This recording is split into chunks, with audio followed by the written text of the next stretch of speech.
Welcome back everyone, my name is Eltimar and we're going to be continuing our Let's Play of Wrath of the Righteous. I just rested at our camp, having done the storyteller thing and gotten the crystal, and Arushalae wants to talk. I've been thinking, and well, what I'm trying to say is, extremely embarrassed, Arushalae's voice becomes progressively quieter until you can barely hear what she is saying. It's alright, don't be afraid, whatever you want to say to me, I won't be mad at you. I know that, thanks. After several deep inhales and exhales, Arushalae finally pulls herself together and blurts out, I need to go back to my dream, and come with me, please. We've already been inside your dream several times, why is it so hard for you to talk about it all of a sudden? Because now I want to try something new, and I need your help with it. I thought, this is going to sound odd, and I doubt dreams even work like this, but what if I try to fall asleep inside my dream, to dive deeper into the dream world? What could I find there? What if that's where the answers to my questions are hidden? What if it's Desna herself, or even me? The real me? But the problem is, Succubus blushes again, her voice dropping to a barely audible whisper, that's where the nightmares are. Someone will have to guard my sleep, someone who won't get scared of what is to be seen there, someone who knows what kind of monster I used to be, and then still accepts me. Someone. Of course I'll help. Let's go. Arushalae's hot fingers touch your hand, and both of you immediately fall into a dream. Arushalae's dream is still empty. The faint smoky smell of burnt dreams still lingers in the air. Arushalae throws a cautious glance into the darkness where her nightmares lurk, but there's nothing to see right now.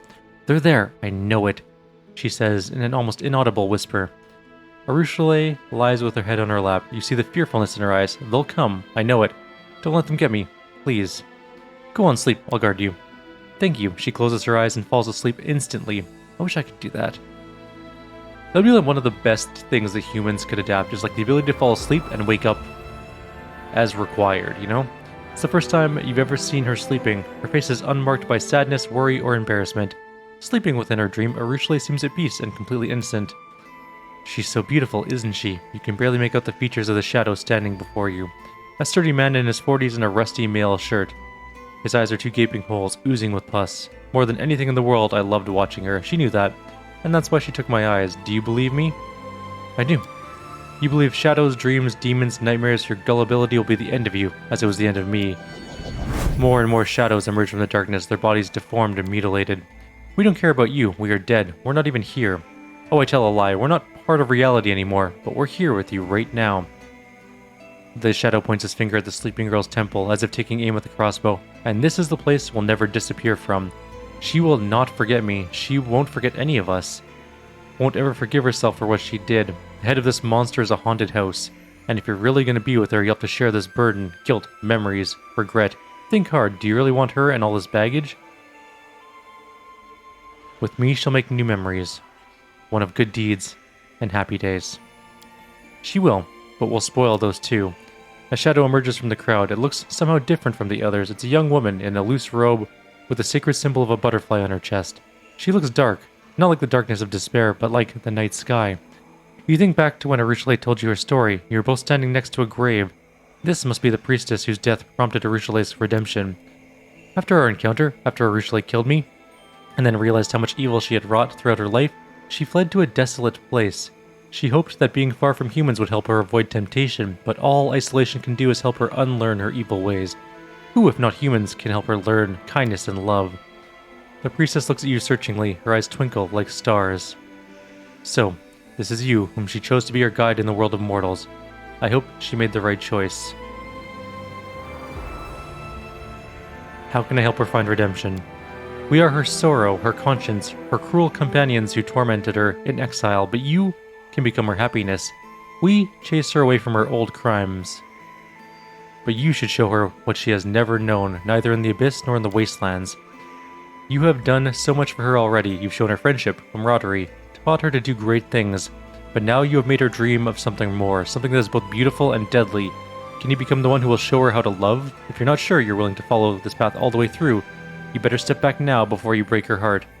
I love her, and I want to be with her. You love me? Arushalae looks up at you, her ruby eyes open, her thin lips part, and she moves closer to your face, but forces herself to freeze. Her hot breath burns your cheek. The shadows step aside and vanish into the darkness. The dream dissipates. The last thing you hear is the priestess' voice saying, take care of her. Oh, that was kind of sweet. Very cute. The dream has faded away and you are in the real world again. Arushalae looks at you embarrassed, trying to find the right words. Thank you. Thank you for being with me in there. What I said back in the dream. It's true. I believe you. Arushalae smiles timidly. And I want you to know that I also... You are so... Blushing, she drops her eyes.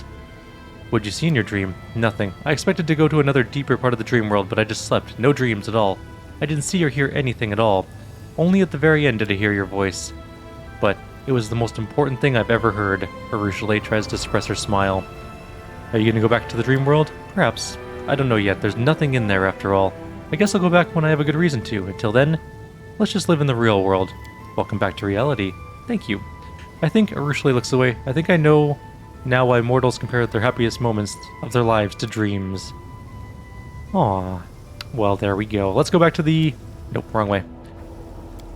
Why are we all the way up here? We need to go all the way back to the Mage Tower, drop off the crystal for the storyteller.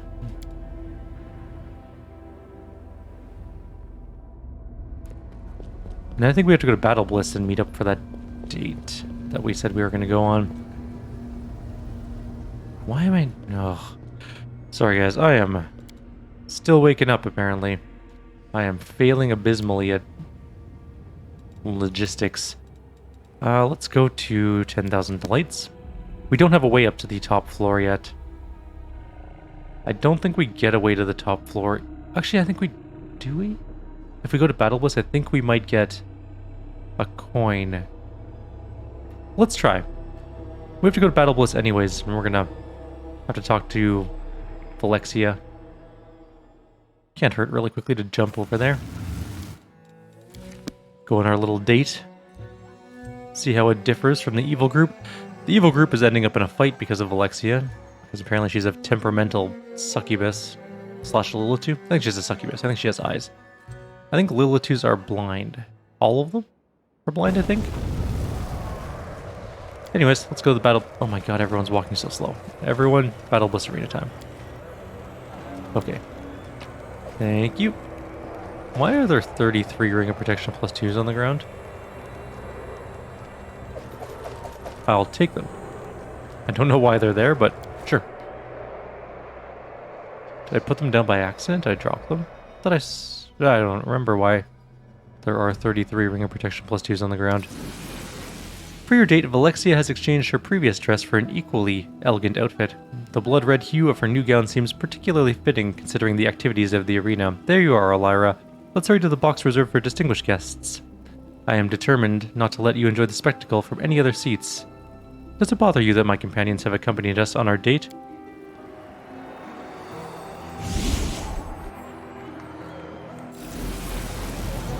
The demon glances indifferently at your companions and shrugs. Why should I feel uncomfortable? They're just servants. You train them well, they won't interrupt our conversation, but enough about them. Look, the fight's about to start.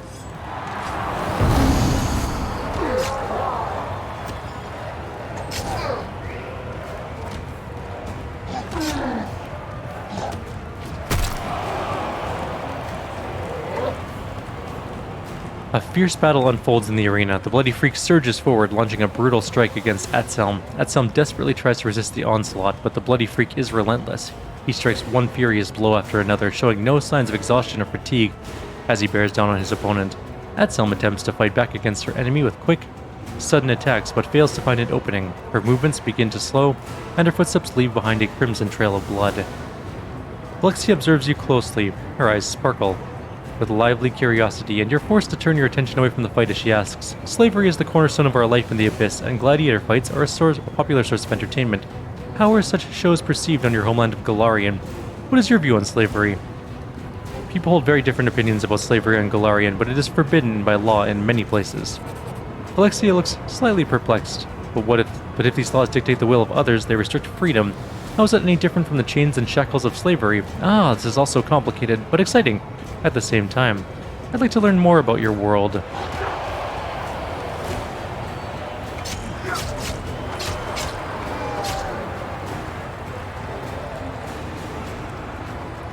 With a victorious growl, the bloody freak hurls himself recklessly at his rival, who appears to be exhausted from her wounds. However, Atselm was merely feigning weakness. She dodges at the last moment and strikes a resounding blow. Blood gushes from the demon's wound, and his growl of rage gives way to a howl of desperation. Phylexia glances disinterestedly at the arena, then returns her attention to you. She's clearly more interested in conversation than watching the fight. Nevertheless, even Galarians who are not enslaved are often forced to fight by those in authority, yet they still charge into battle with as much zeal as those two gladiators down in the arena. So tell me, what gives them the motivation to fight? What do they hope to achieve? Our conscience and nobility will lead us into battle. The demon laughs loudly, though not unkindly. Oh, how touching! Such sincerity of belief is so charming. There are many warriors in the Abyss who are eager to fight, but they lack both the strength of your resolve and the genuine faith you have in the righteousness of your cause.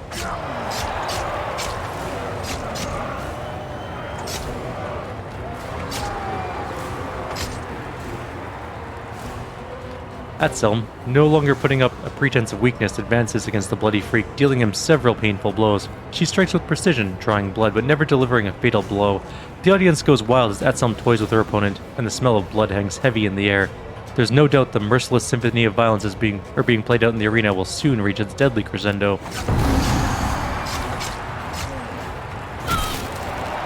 But the bloody freak isn't finished. He lets out a monstrous, bloodthirsty howl that reverberates around the arena as he channels his powerful rage into one last brutal attack. He strikes as swift as lightning, and Xvim's flurry of blows is brought to a sudden halt. She sways slightly and then doubles over, as if embracing the blade that was just plunged through her body. Then, with another primal roar, the demon cuts her down, dispatching his weakened opponent with one powerful strike. Velexia watches Xvim closely. She muses thoughtfully, but every warrior will meet their death eventually. How do Galarians face the end of their life? Are they scared of death? Do they despise it? Or do they welcome it as a friend? There's no reason to be afraid of a worthy death. Velexia nods approvingly. I love bravery. Cowardice and insecurity are so dull and predictable. Only true courage leads to unexpected results. The screams and howls of the crowd are deafening. The bloody freak, oblivious to his numerous wounds, basks in the admiration of the audience. The arena master's voice rings out across the battle bliss. All hail the winner. Hail the bloody freak. Hepsimira rises from her place and announces loudly, I want this bloodthirsty fighter to be my servant. From now on, he's my slave, and anyone insolent enough to object will face my wrath.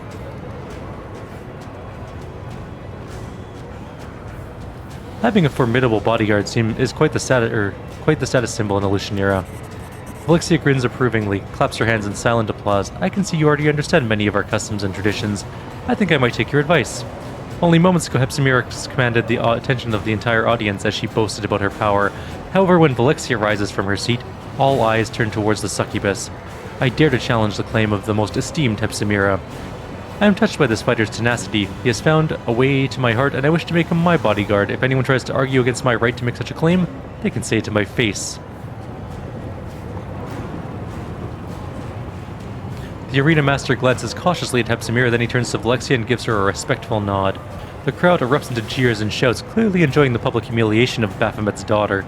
Hepsimira bellows and utters wild curses, and the sounds of her wrath shake the arena, but Velexia ignores her threats with a look of magnificent disdain, and gives you a sly smile.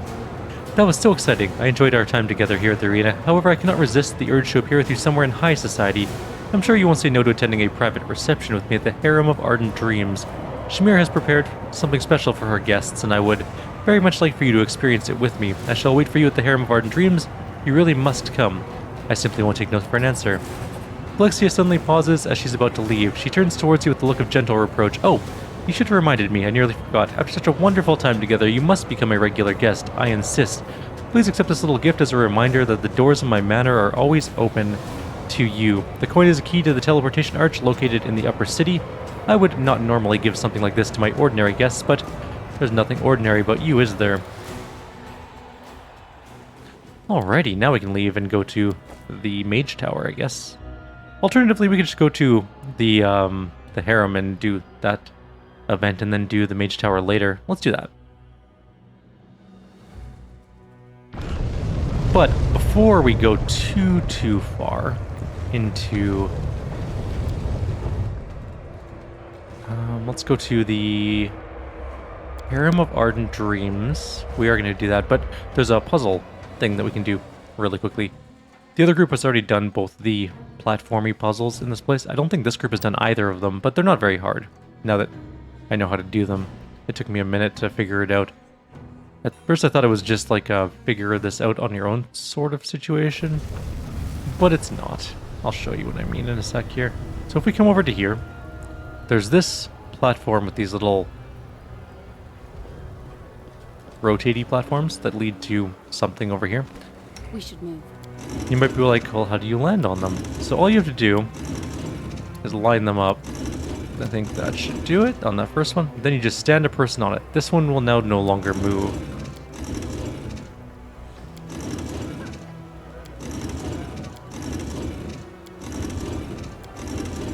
That'll do for that one.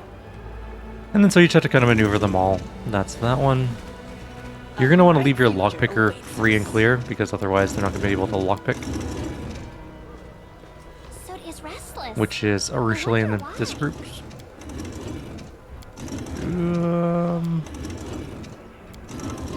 There we go. Let's grab Arushalae. This will come down. This one actually doesn't have a lock, which is fine. Welcome Respite is a plus... stop it. Stop talking so I can actually read this thing. Oh, that didn't work. There we go. +5 banded armor whenever they're attacked in melee. While being prone, stunned, or staggered, the attacker must pass a reflex saving throw or suffer the same condition for 2 rounds. It also grants its wearer immunity to fire and acid damage, which is pretty fancy. So there we go. There's another one of those puzzles in the upper city. We'll do that later. Do it my way. But it's not that hard to do. Let's go to the Harem of Ardent Dreams. There's no fight in here, I think.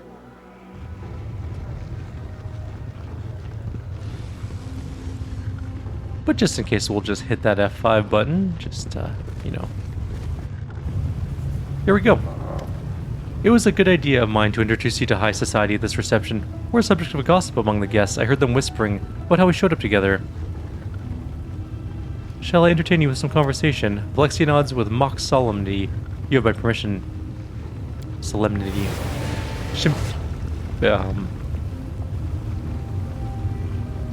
Shamir's voice rings out through the hall. All rise. The proceedings will now begin with a dispensation of false justice. I, Shamira, the Ardent Dream, will perform the duties of judge. The rights of prosecution will be granted to anyone acquainted with rage and hatred, and the part of the defender will be given to time and blind fate. All the participants are obliged to show due dread and obedience to the decisions of the court.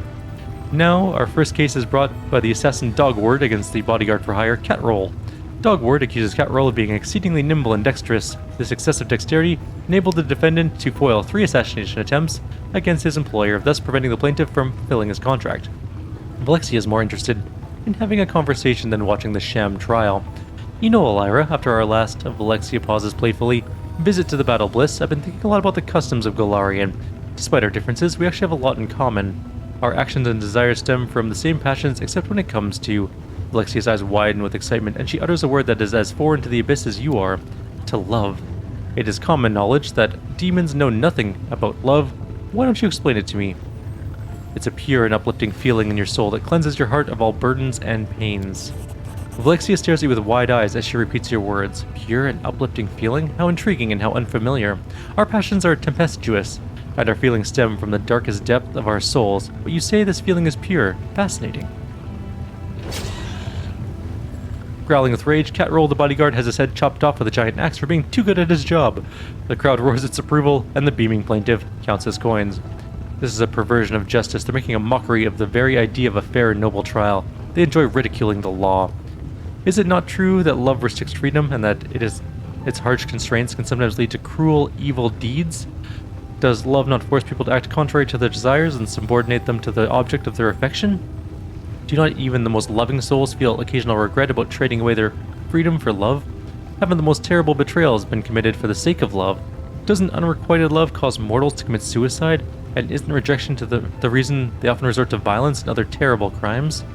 I am most curious to hear your answer to these questions. Yes, when a mortal cannot control their emotions, their love can become a devastating force. That's why the feelings and emotions of the heart must be governed by the logic and reason of the mind.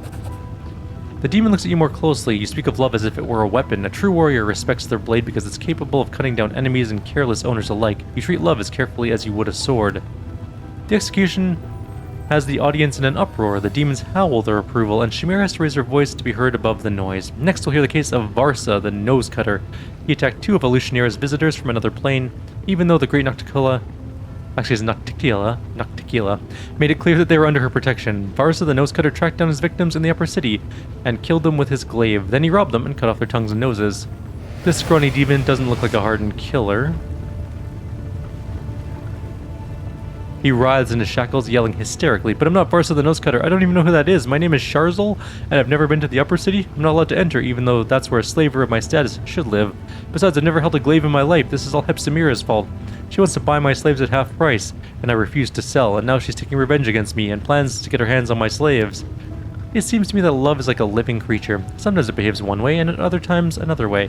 It is contradictory and inconsistent. It leads to both good and bad outcomes, and, like every living creature, it's bound to die eventually. After all, every love, no matter how strong, is doomed to die. Is that not so?" "That is true. Love always ends. It either ceases to be love, or it's lost altogether when the one we love dies. That's why we mortals value love so much. We know that it'll be over before we are ready." She nods. "But that isn't true. We value it for the moments of true happiness.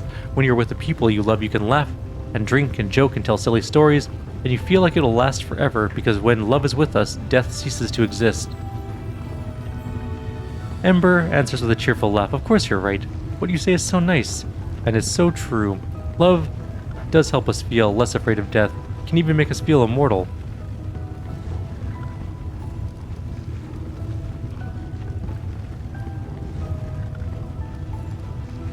"True love lives forever." Alexia looks at you doubtfully, but you can see how desperately she wants to believe you. "Don't lie to me. I need you to be honest. Do you truly believe that?" "I don't answer. I can see you being sincere." Ooh.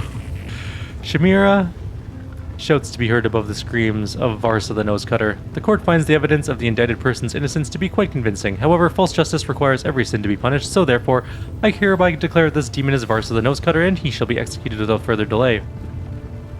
Shamira throws a conspiratorial glance at Hepsimira, who stands nearby. The latter grins and bows mockingly. Shamira announces loudly, "And the last crime for today is the most harmful and treacherous." Let's ignore her.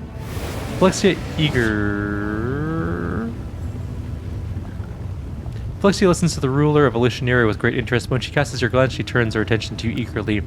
"Thank you for our conversation. I expected to find it interesting, but I had no idea that our discussion would be so thought-provoking. I'm so glad I decided to come here with you, and I sincerely hope that you'll visit me again. I hope to see you at my manor soon. I host a small reception for the most interesting and noteworthy residents of the upper city. Conversations at these receptions are always entertaining. If you were to attend, we can continue our discussion about love. Of course, I seriously doubt my guests would be as interested in this topic as I am, so perhaps we should finish our conversation in private. Hope to see you soon, sweet Elira. Don't stay away for too long. I'm looking forward to your next visit." She gives us a dazzling smile, and then vanishes into thin air, and that guy just died. How close are we to level 17? Not that close. I guess we could just finish Shamira's little quest line, or not Shamira, Valexia's little quest line here, and then we'll do the Mage Tower in the next video. Let's take the, oh, no, too far. Wrong way.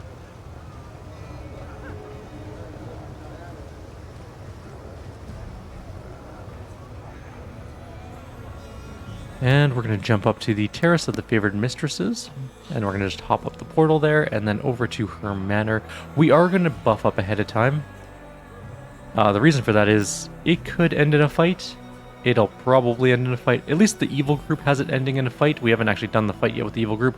That's the point we're at right now on that particular quest with that group. So we'll see how that's going to go. I'm off.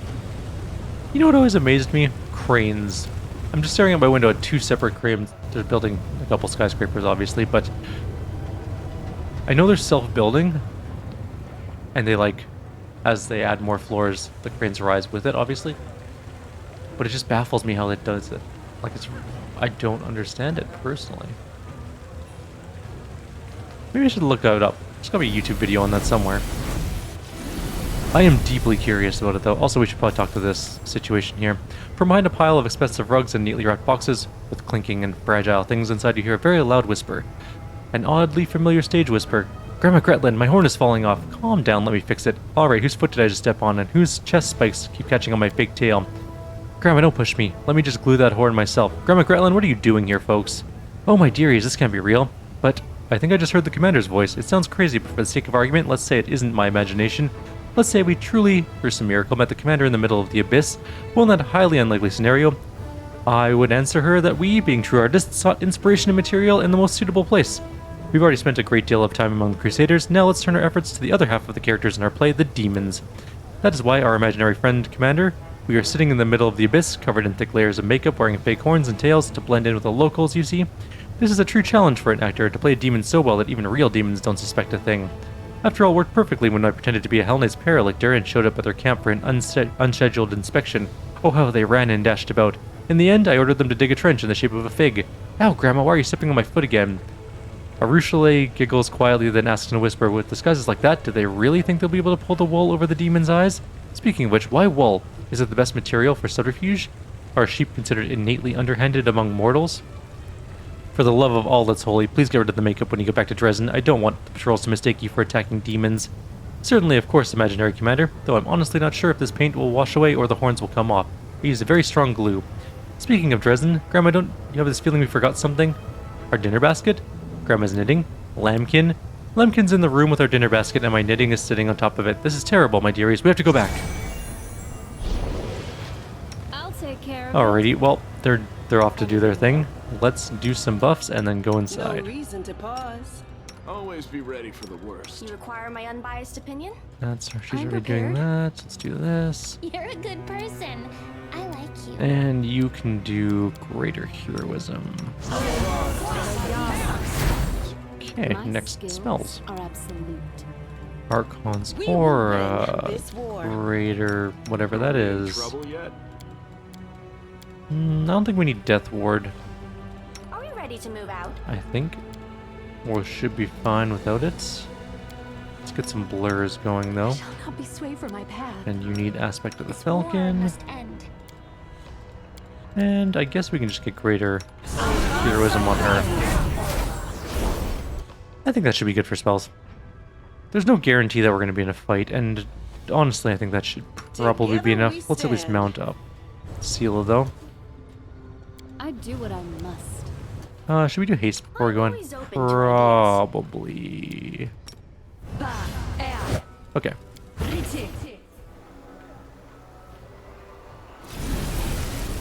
Alexia's demeanor has changed since you saw her the last time. She looks at you with a mixture of boredom and irritation. When she greets you, her friendliness no longer seems genuine, but forced and insincere. Here's our long-awaited guest. The performance is about to begin, and there's so much new talent here today. I wonder if any of them will entertain me. She looks directly at you as she makes this last remark. Once again, you look spectacular in your new dress. The demon brushes you off irritably. Enough with these stupid compliments. Yes, it's a pretty dress. So what, is my appearance the only thing you find interesting about me? She's an angry person.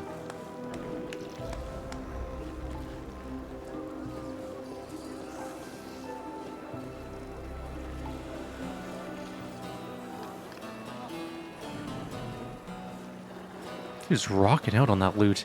Alexia claps her hands imperiously. One of the performers begins to sing a heartfelt ballad in a deep, velvety voice. Alexia looks tired and her eyes are full of sadness. There's a wistful note in her voice as she asks, "Tell me, how did you end up here in the abyss? You're not one of us. Our ways are foreign to you. Why did you come to our world?" "That's what my queen ordered me to do." Alexia sounds slightly irritated. "Do you always follow your queen's orders? If she is the one who does all your thinking for you, perhaps I'd be better off talking with her and not you." The demon interrupts the ballad with an impatient clap of her hands. The singer quails beneath her imperious gaze and hurries away. A tiefling steps onto the stage next, dressed as a gesture.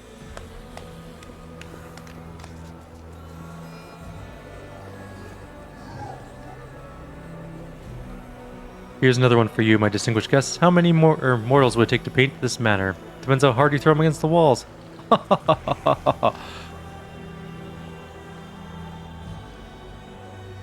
That wailing was starting to annoy me. What do we have next? Oh, another fool has decided to entertain me with his jokes. Well, as far as I'm aware, laughing at cripples and the misfortunate is popular even on Galarian as well. If you ask me, it's a primitive form of entertainment. Still, you mortals seem to enjoy it, even though you pretend yourselves different from us creatures of vice and evil. Now that I'm thinking about it, what is the difference between demons and Galarians? There's light and mercy in our souls. The demon waves her hand dismissively. Do you think you're the first Galarian I've ever met? There's much darkness in your souls as there is in ours, and you cannot pretend that your kind is unacquainted with the sins and vices that bring demons such delight. Don't bore me with your religious propaganda. Alexia dismisses the gesture with a wave of her hand. She's clearly disappointed by his witticisms and dirty jokes. He's replaced on the stage by a scrawny spellcaster, who immediately conjures up two illusions that begin to fight violently with one another. It's a Coloxus illusionist, apparently.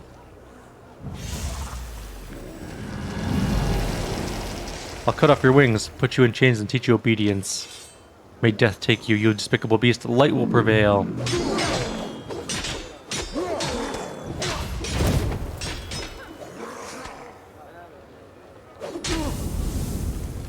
Alexia rolls her eyes in exasperation, and her voice is unpleasantly shrill. Deep down, I'm beginning to wonder if you're worth my time. Why should I desire your company? What more do you have to offer? Because chivalry and honor are concepts that are entirely foreign to your other suitors. That's enough. I feel like I'm talking with a statue that's come to life. It's as if I'm not even talking to you, but an entire chorus of other mortals who have crammed your head with all these rules, regulations, and prohibitions. You are such a disappointment. Felixia snaps her fingers in irritation, and magic sparks from her fingertips. The performers, who were unlucky enough to provide the evening's entertainment, begin to scream in pain. Their bodies change shape, density, and color. In a matter of moments, they have been completely transformed into a set of whimsically decorated furniture. The pieces of furniture creak sadly, as if lamenting their bitter fate.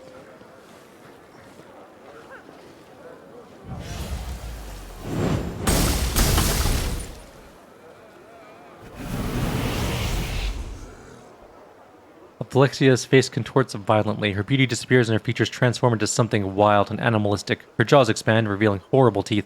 Guards, kill her. If you can't amuse me in any other way, at least you can entertain me with a fight. I'm sure there's a way to talk her down, but it won't. Arushalae is already down. Oh my god, this is going horribly. I kind of wish I hadn't given her that bodyguard now. And Elira's blind. Super. Okay, well, let's, I guess we could just cast heal. Don't hold back. We're fighting the bloody freak, and Arushalae's dead. Okay, so we're gonna grab the quick save. We're gonna cast Displacement on Arushalae, and then maybe Blur on everyone. Do we have a communal stone skin? That might help our situation as well. Just because we start in such a crappy location with the Marilith literally in our ranged people, which sucks a lot. Okay, let's quickly do some spells. Let's do this. Are we in trouble yet? What do you got? Kicking around? Nothing? Okay, don't worry about that. You need Blur. Actually, let's just go Displacement on her. And Lan. And Ember. And then greater invisibility on herself. Okay. Let's go do this thing again. It is also annoying how we can't, you know, save.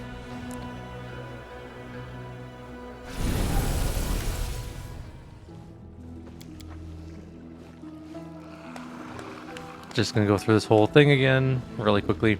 We're not gonna read it. We've already read it all. We just have to get through the cutscene part. Do the fight. It's not the worst rock out song ever.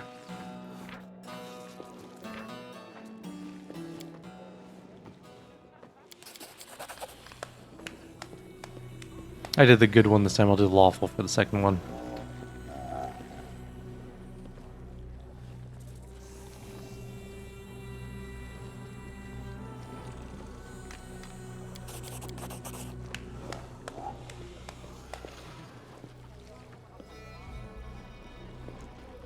The Colossus in his illusionary battle.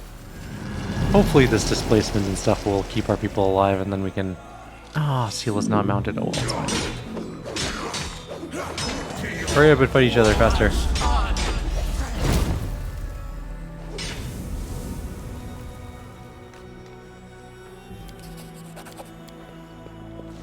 Alright, there we go. She's angry again. Everyone's turning into stuff. Everyone's now furniture. And it's fight time. Okay. Alright. Oh, Arushalae's up first this time. Okay. Let's 5 foot step her away so she doesn't get turned into paste, and then we'll just shoot the Conqueror. We hit her pretty good. There's some bards and stuff over there. Nenio's up pretty soon, so we can probably get a Sirocco over here to help out our situation. Let's grab a protective barrier on Elira and a cackle to make sure everything keeps going. We have a Cambion marksman shooting at our main character, who's flat-footed, which is fine. It's not a big deal right now. It's her turn, not right away, unfortunately, but that's gonna just have to be where we're at. No one got knocked down. Oh, okay, one person got... The guy that already shot got knocked down, I think. That sucks. Alright, what do you got, Defiler? Protection from cold. And then Cone of Cold. Fair enough. I'm gonna delay until... it doesn't matter, we can't... We're slowed, which is very annoying. Did everyone get slowed? Lan didn't. Nenio did. Arushalae didn't. Ember did. Okay. Don't hold back. Well...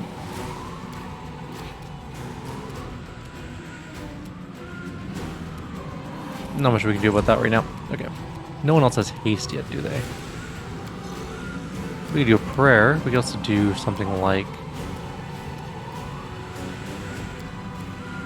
Flame Strike. Decent-ish damage. Sela is slowed, but can mount. And then attack. Got some damage done. Alchemists can hurt. And did hurt quite a lot. This is not my time yet. And then the Merilith just killed everyone, literally. She killed Lan and Nenio in one round. Okay, one more attempt. Lan had displacement. What the hell happened there? Apparently the Merilith rolled really well on its anti... Actually, maybe it didn't. Maybe it ignores concealment, in which case we need something different to keep them alive. Should have moved them away, maybe. 5-foot step. Let's take a quick look. What do you got? Yeah, it looks like it ignores... It definitely ignores, concealment. Okay, fair enough. Why are we so slow? Are we not having to haste? Oh, we're... No, we definitely rebuffed. Okay, well, there we go. Okay, I'm gonna go through this whole little thing again, and then we'll just do the fight. Back in a second. Alrighty, we're back and ready for the fight. We actually got the first round this time. It's a surprise round, so that's something. I might just actually do Sword of Heaven. We won't be able to move, I don't think, but... Or 5-foot step, I guess, which maybe will bring us into range later. We'll see. We definitely need to kill this Merilith in one turn, though. We have a... Yeah, the surprise round will help us out quite a lot. I will resist. We did get AO'd, but it is almost dead, so that was kind of nice. Sela is just going to mount on a Reaver, I think. Now we can get a Circo out, which is good. I don't know if it's going to do a whole lot, but we can... Oh, much better this time. Look at that. That's so much better. Ember. Maybe just give Protective Luck to Nenio and then move. We're going to charge, because that's the only way we're going to get an attack off this turn. With him. Lan, 5-foot step away. Shoot the Merilith. Miss entirely. Okay, so now it's our actual turns. We should probably move in on the Merilith Conqueror. 5-foot step in. Don't hold back. Strike. That was an excellent round, and we are doing great. We got strength drained somehow. Not entirely sure how that happened, but fair enough. Ember, don't die. Ember died. Because of course he did. That thing dealt 131 damage to her. We can heal her though. I think I might just do that. We're gonna take some AOs probably, but... Oh, there's a succubus card up there. Okay. Lan may be able to get her back up. That Defiler is impossible to hit. Luckily all the rest of them are down currently. Except for Alexia, who stood up and mirror imaged. Let's just do it again. And the Defiler is now down as well. Cool. Alright, let's just start murdering these things. Lan, you got Breath of Life. Let's get Ember back up. That didn't work for some reason. Maybe we have to do it again. It wasn't enough the first time. Alright, let's kill You should have bloody run. freak. This condition, I dedicate my body to science. She's greater invisibility. Come on. Oh, what's up? That's fine. Let's just shoot this guard. Guide my hand. One's dead. There's the other one over there still, but that's fine. Take you. Ugh, that thing is hard to hit. And Nenio's now dead. 201 damage from Disintegrate. Interceptor is feared. Okay, let's try and get another Breath of Life on Ember. She's alive, kind of. Aura of Heroism. Finish this guy one off. hurts. Don't hold back. Okay. Interceptor, no. Those guys are fine on the ground. I don't know how we're going to kill Alexia at the moment. I don't know how strong she is, which is the concern here. Well, her mirror images aren't that bad. What's her armor class? 45. That's not the worst. Into the fray.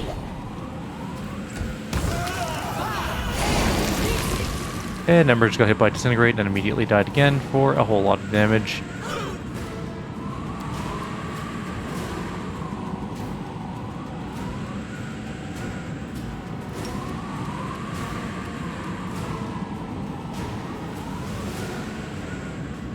I don't think we're going to be able to get these people up.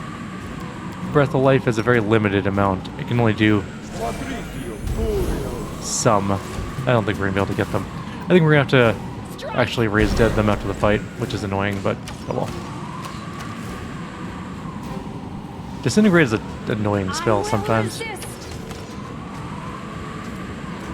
We almost killed that one. The inheritor, guide my blade. She's got quite a bit of armor.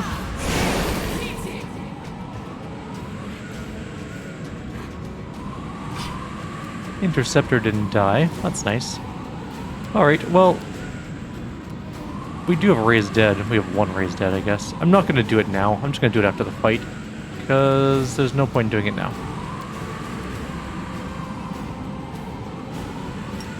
I mean, it's possible we could do this. No, it wasn't even close enough. Okay, You should have run. Interceptor's now dead. The Defiler got up. Didn't think that it was going to do that. That's okay. Kill the Succubus guard. Alright. And,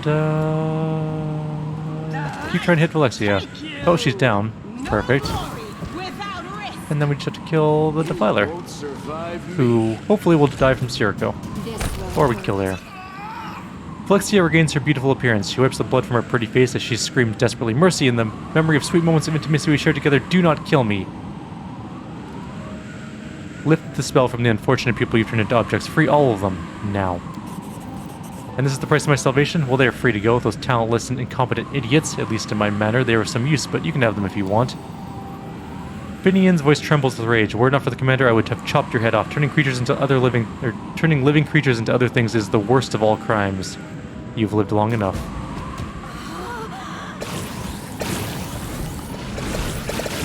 Oh my god, there were so many things that were just people. 46,000 experience. We can res one person. We're gonna have to sleep before healing the other one, obviously. Costing us valuable diamonds. ready. Alexia had a robotransmutation, felt physical form, vast intelligence. Actually, not. What's the undercover wizard? Oh, cool. Okay. What's Annihilator? +5 keen. Oh, that's why the scythe was hitting us so incredibly hard. That makes a lot of sense now, actually. We are gonna have to go.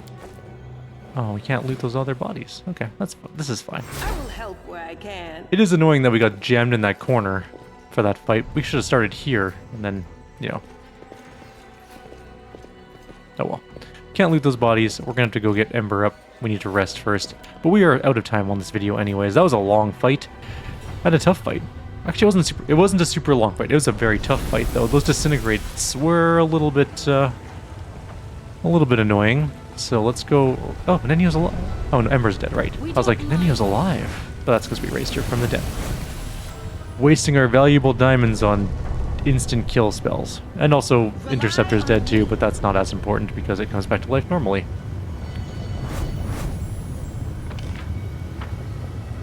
Let's go down the portal. You know what? Between videos, I'll res people. Maybe I'll go stop off at the... Well, I can't stop off at the Storyteller because that'll advance that one quest. So, we'll deal with the Storyteller after we... go rest and res Ember. For now, though, I'll leave you guys here. Like always, if you have any suggestions or comments, please leave them below. Otherwise, I'll see you next time. Take care.